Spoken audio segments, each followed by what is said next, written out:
Supreme court ने केंद्र को केंद्रीय शैक्षिक संस्थानों शिक्षक संवर्ग में आरक्षण अधिनियम 2019 के तहत अनुसंधान डिग्री कार्यक्रमों में प्रवेश और आईआईटी में संकाय सदस्यों की भर्ती के लिए आरक्षण नीति का पालन करने का निर्देश दिया है।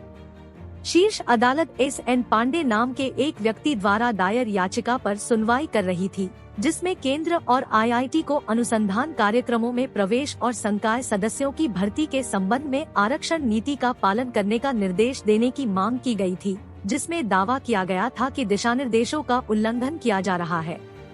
यह मामला जस्टिस M.R. शाह और C.T. रविकुमार की पीठ के सामने आया और यह बताया गया कि केंद्रीय शैक्षिक संस्थान शिक्षक संवर्ग में आरक्षण अधिनियम 2019 इस तरह के आरक्षण को निर्धारित करता है और इसे लागू किया जा रहा है।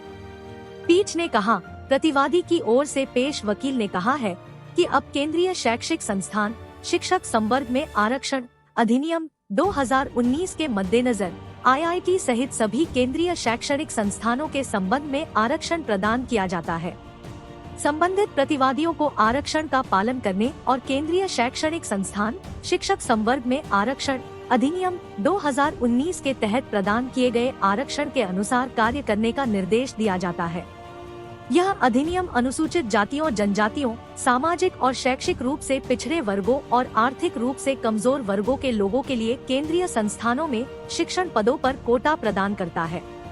अधिवक्ता अश्विनी कुमार दुबे के माध्यम से दायर अपनी याचिका में पांडे ने अनुसंधान कार्य से संबंधित छात्रों विद्वानों द्वारा उत्पीड़न की शिकायतों को हल करने के लिए एक तंत्र बनाने और मौजूदा संकाय के प्रदर्शन की समीक्षा करने के लिए तकनीकी विशेषज्ञों की एक समिति गठित करने के निर्देश भी मांगे थे।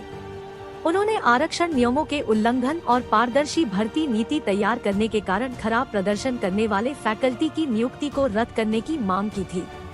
याचिका में कहा गया है, यह प्रस्तुत किया गया है कि प्रतिवादियों आईआईटी द्वारा अनुसंधान कार्यक्रम में प्रवेश लेने और संकाय सदस्यों की नियुक्ति की प्रक्रिया पूरी तरह से असंवैधानिक, अवैध और मनमाना है।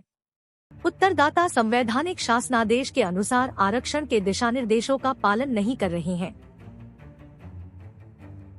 याचिका में दावा किया गया है कि आईआईटी संकाय सदस्यों की भर्ती की एक पारदर्शी प्रक्रिया का पालन नहीं कर रहे थे, जिसने गैरयोग्य उम्मीदवारों के लिए कनेक्शन के माध्यम से प्रतिष्ठित संस्थानों में प्रवेश करने के लिए एक खिड़की खोल दी, जिससे भ्रष्टाचार, पक्षपात और भेदभाव की संभावना बढ़ गई, जिससे आंतरिक रैंकिंग और देश का तकनीकी विकास प्रभावित हुआ।